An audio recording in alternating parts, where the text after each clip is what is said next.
എപ്പിസോഡിന്റെ opening സീനിൽ big മോമിന്റെ ആ വലിയ പാലസിൽ നിന്ന് വലിയ ശബ്ദങ്ങളൊക്കെ പുറത്തേക്ക് വരികയാണ്.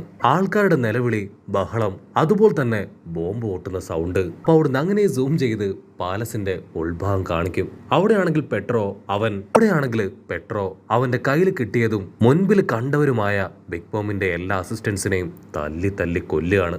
ഇപ്പോ മീഡിയം ലെവല് പവറുള്ള ബിഗ് മോമിന്റെ അസിസ്റ്റൻസ് കളിക്കളത്തിൽ ഇറങ്ങിക്കഴിഞ്ഞു. അവരാണെങ്കിൽ നല്ല രീതിയിൽ പെട്രോയുമായിട്ട് ഫൈറ്റ് ചെയ്യും. പക്ഷെ പെട്രോ അവൻ അതിലെല്ലാം ഒരുപാട് പവർ അധികമുള്ള ആളാണ്. അവൻ സിമ്പിളായിട്ട് ഇപ്പൊ എനിക്ക് ഫൈറ്റ് ചെയ്യാൻ സമയമില്ല എന്ന് പറഞ്ഞ് വലിയൊരു ബോംബ് കത്തിച്ച് അവർക്ക് നേരെ എറിഞ്ഞ് അവിടുന്ന് മുൻപോട്ടേക്ക് ഓടും. പെട്രോയ്ക്കാണെങ്കിൽ ഇപ്പൊ ചെറുതായിട്ട് കിതയ്ക്കാനൊക്കെ തുടങ്ങും. അതേസമയം ടമഗോ അവനാണെങ്കിൽ അവിടെയുള്ള സെക്യൂരിറ്റീസിനോട് പെട്രോയുടെ ഇപ്പോഴത്തെ ലൊക്കേഷൻ അത് ചോദിച്ചു മനസ്സിലാക്കി അവിടേക്ക് ഓടുകയാണ്. ടമഗോയ്ക്കാണെങ്കിൽ ഭയങ്കര കൺഫ്യൂഷൻ. ഒരുപക്ഷെ അവൻ ആ പോണോഗ്ലിഫ് അതിനുവേണ്ടി മാത്രമായിരിക്കോ ഇവിടേക്ക് വന്നിട്ടുണ്ടാവാൻ ചിന്തിച്ച് അവൻ ചാടി ഓടും. ടമഗോ ആണെങ്കിൽ ഒരുപാട് ദൂരം മുൻപോട്ടേക്ക് ഓടുമ്പോഴായിരിക്കും അവൻ ഒരു കാര്യം ഓർമ്മ വരിക. പെട്രോ അവൻ ഒറ്റയ്ക്കല്ല ഇവിടേക്ക് വന്നത്, അവന്റെ കൂടെ ആ ബ്രൂക്കും ഉണ്ട്. സോ അവൻ എല്ലാവരെയും ഡൈവേർട്ട് ചെയ്യുന്ന ഗ്യാപ്പില് ആ ബ്രൂക്കിനെ ഒരുപക്ഷെ ഡോർ തുറന്ന് അകത്തേക്ക് പോയിട്ടുണ്ടാവോ. കട്ട് ചെയ്താ ഇവിടെ ബ്രൂക്കിനെ കാണിക്കും. അവനാണെങ്കിൽ ആ ഡോറിന് മുൻപിലുള്ള സോൾജിയേഴ്സിനെ തല്ലി തല്ലി കൊല്ലുകയാണ്. ബ്രൂക്കിനെ കണ്ടു പേടിച്ച് അകത്തുണ്ടായിരുന്ന കുറച്ച് സെക്യൂരിറ്റി ഗാർഡ്സ് അവരാണെങ്കിൽ ആ വലിയ ഡോറ് അത് ആഞ്ഞടയ്ക്കും. അകത്തുള്ള വില്ലന്മാരാണെങ്കിൽ ഡോറൊക്കെ ക്ലോസ് ചെയ്ത് ശ്വാസമൊക്കെ വലിച്ചു വിട്ട് നിൽക്കും. ഹാവു, ഇനി പേടിക്കാനില്ല, ഈ ഡോറ് അത് ഭയങ്കര സ്ട്രോങ് ആണ്, ഇത് തകർത്ത് അവൻ അകത്തേക്ക് വരാൻ കഴിയില്ല എന്ന് പറഞ്ഞ് അവർ തിരിഞ്ഞു നോക്കുമ്പോഴായിരിക്കും അവരുടെ തൊട്ടടുത്ത് ബ്രൂക്ക് അങ്ങനെ സിമ്പിളായിട്ട് നിൽക്കുന്നത് കാണാം. ബ്രൂക്ക് ആണെങ്കിൽ മറ്റൊന്നും ചെയ്യില്ല, ആ വാതിൽ ലോക്ക് ചെയ്ത് അകത്തുള്ളവരുമായിട്ട് ഫൈറ്റ് സ്റ്റാർട്ട് ചെയ്യും. ഇവിടെ ടമഗോ ആണെങ്കിൽ അകത്തുള്ളവരിൽ ഒരു സോൾജറിനെ കോണ്ടാക്ട് ചെയ്യും. ഉടനെ അവൻ പറയും, അതെ, ഒരാള് ഇതിന്റെ അകത്തേക്ക് കയറി കഴിഞ്ഞു, അവൻ നല്ല പവർഫുൾ ആണ്, എത്രയും വേഗം എന്തെങ്കിലും ചെയ്തിട്ടില്ല എങ്കിൽ ഉള്ളിലുള്ള എല്ലാ സോൾജിയേഴ്സിനെയും അവൻ തകർത്ത് നമ്മുടെ വാല്യൂബിൾ ആയിട്ടുള്ള തിങ്സ് ഒക്കെ അവൻ അടിച്ചു മാറ്റാൻ ചാൻസ് ഉണ്ട്. ടമഗോയ്ക്കാണെങ്കിൽ ടെൻഷൻ കൂടി വരും.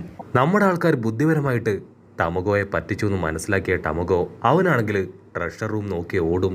ഇവിടെ ആ ലേഡിയും ഒരുപാട് കഷ്ടപ്പെട്ട് ആ ഡോർ തുറക്കാൻ ശ്രമിക്കും. പക്ഷെ അത് ഉള്ളിൽ നിന്ന് ലോക്ക് ചെയ്തിരിക്കുകയാണ്, അത് തുറക്കാനാവില്ല. ടമഗോ ആണെങ്കിൽ പുറത്തുള്ളവരോട് പറയും, നിങ്ങൾ ആരും ടെൻഷൻ ആവേണ്ട ആവശ്യമില്ല, തീർച്ചയായിട്ടും അകത്തേക്ക് പോയവൻ ഈ ഡോർ തുറന്നു തന്നെ ആയിരിക്കും പുറത്തേക്ക് പോവാ, അപ്പൊ നമുക്കവനെ ഈസി ആയിട്ട് ക്യാച്ച് ചെയ്യാം. അത് കേൾക്കേണ്ട താമസം അവിടെ ഉണ്ടായിരുന്ന സോൾജിയേഴ്സ് അവരെല്ലാവരും അമ്പൻ ആയുധങ്ങളൊക്കെ എടുത്ത് ആ ഡോർ അങ്ങനെ റൗണ്ട് ചെയ്ത് നിൽക്കും. സ്മൂത്തി ആണെങ്കിൽ ദേഷ്യപ്പെട്ട് പറയും, അവൻ പുറത്തേക്ക് വന്ന എന്റെ കൈകൊണ്ട് തന്നെ ഞാൻ അവനെ തല്ലിക്കൊല്ലും. ഉള്ളിലുള്ള സോൾജിയേഴ്സിനെ എല്ലാവരെയും അവൻ ഇതിനോടകം തീർത്തിട്ടുണ്ടാവും. ആക്ച്വലി ഞാൻ കാരണമാണ് ഇതൊക്കെ സംഭവിച്ചത്, അതുകൊണ്ട് എനിക്ക് തന്നെ ഇതിന് പകരം വീട്ടണം. ടമഗോ ആണെങ്കിൽ അവൾക്ക് മുന്നറിയിപ്പ് കൊടുക്കും, ബ്രൂക്ക് നീ കരുതും പോലെ നിസ്സാരക്കാരനല്ല, അവനും നല്ല പവറുണ്ട്. അപ്പൊ അവിടുന്ന് അങ്ങനെ സീൻ കട്ട് ചെയ്ത് ബ്രൂക്കിനെ കാണിക്കും.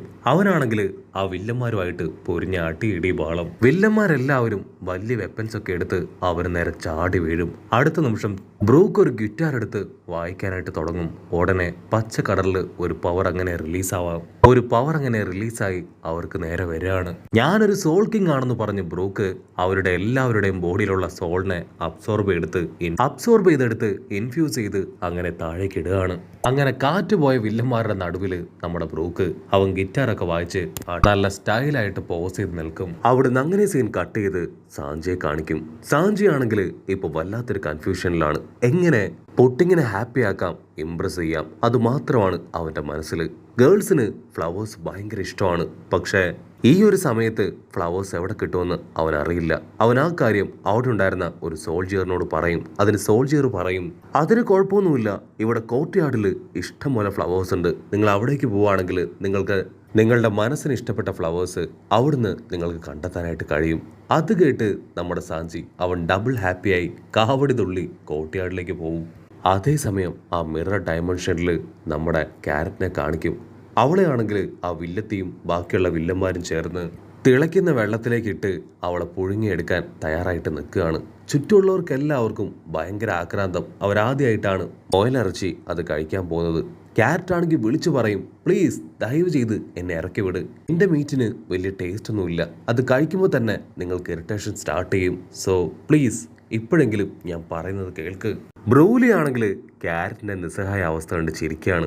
നീ ഇത് കാണുന്നില്ലേ, ചുറ്റുമുള്ളവരെല്ലാവരും വായിൽ വെള്ളം ഊറി നിന്നെ കഴിക്കാനാണ് കാത്തിരിക്കുന്നത്. ഇവർക്ക് ഒരു ഉണക്കമീൻ കൊടുത്താൽ പോലും അവർ ആർത്തിയോടുകൂടെ തിന്നും. സോ അങ്ങനെയുള്ള അവർക്ക് ഇത്രയും ടേസ്റ്റുള്ള ഒരു റാബിറ്റ് ആയിട്ടുള്ള നിന്നെ കൊടുക്കുകയാണെങ്കിൽ അവർക്ക് തീർച്ചയായിട്ടും ഒരുപാട് ഇഷ്ടമാവും. അപ്പോൾ അവിടുന്ന് അങ്ങനെ ക്യാമറ സൂം ചെയ്ത് നമ്മുടെ ചോപ്പറിനെ കാണിക്കും.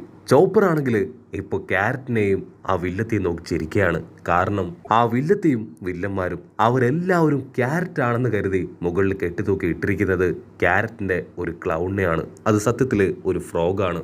ക്യാരറ്റ് അവർ നിൽക്കുന്ന സ്ഥലത്തിന്റെ തൊട്ട് മുകളിലായിട്ട് നിന്ന് ആ തവള കരയുന്നതിനനുസരിച്ച് വോയിസ് ഡബ് ചെയ്യുകയാണ്. അധികം വൈകാതെ അവർ ചൊറുത്തവളയെ കുക്ക് ചെയ്ത് കഴിക്കേണ്ടി വരുന്നു മനസ്സിലാക്കിയ നമ്മുടെ ചോപ്പർ അവനാണെങ്കിൽ ഇപ്പോൾ ഇവിടുന്ന് രക്ഷപ്പെടാനുള്ള മറ്റെന്തെങ്കിലും വഴി കണ്ടെത്താൻ പറ്റുമെന്ന് ശ്രമം ആരംഭിക്കും. ആ ഫേക്ക് ക്യാരറ്റ് അതിനെ വെള്ളത്തിലിടുന്നതിന് മുൻപ് തന്നെ എന്തെങ്കിലും ചെയ്യണം. ടോലി വില്ലെത്തിയാണെങ്കിൽ ആ കയറ് കട്ട് ചെയ്യാൻ പറയും. അടുത്ത നിമിഷം ചോപ്പർ സിഗ്നൽ കൊടുക്കും റിയൽ ക്യാരറ്റ്. അവളാണെങ്കിൽ ഒരു വലിയ കല്ല് അവരുടെ ദേഹത്തേക്ക് ഉരുട്ടിയിട്ട് താഴേക്ക് ചാടുകയാണ്. ബീസ്റ്റ് വില്ലത്തിക്കാണെങ്കിൽ ഭയങ്കര കലിപ്പ്.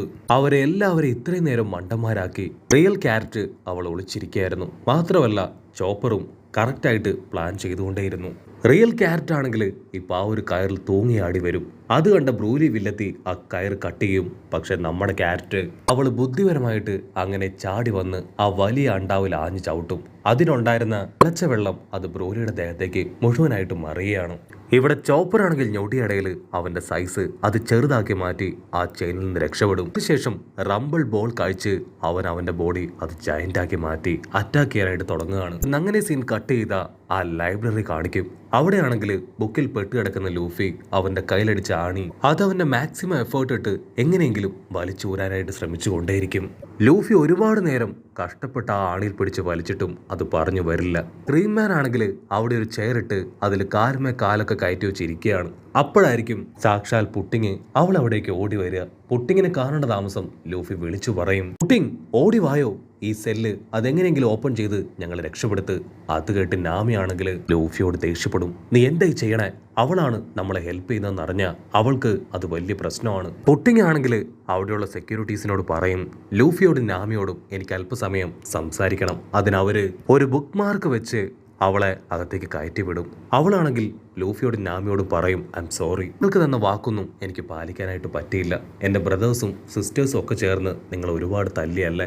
എൻ്റെ സിബ്ലിങ്സ് എല്ലാവരും വളരെ ബാഡായിട്ടുള്ള ആൾക്കാരാണ്. പക്ഷേ മറ്റൊരു കാര്യം അത് നിങ്ങളെ അറിയിക്കാനാണ് ഞാനിപ്പോൾ അത്യാവശ്യമായിട്ട് ഇവിടേക്ക് വന്നത്.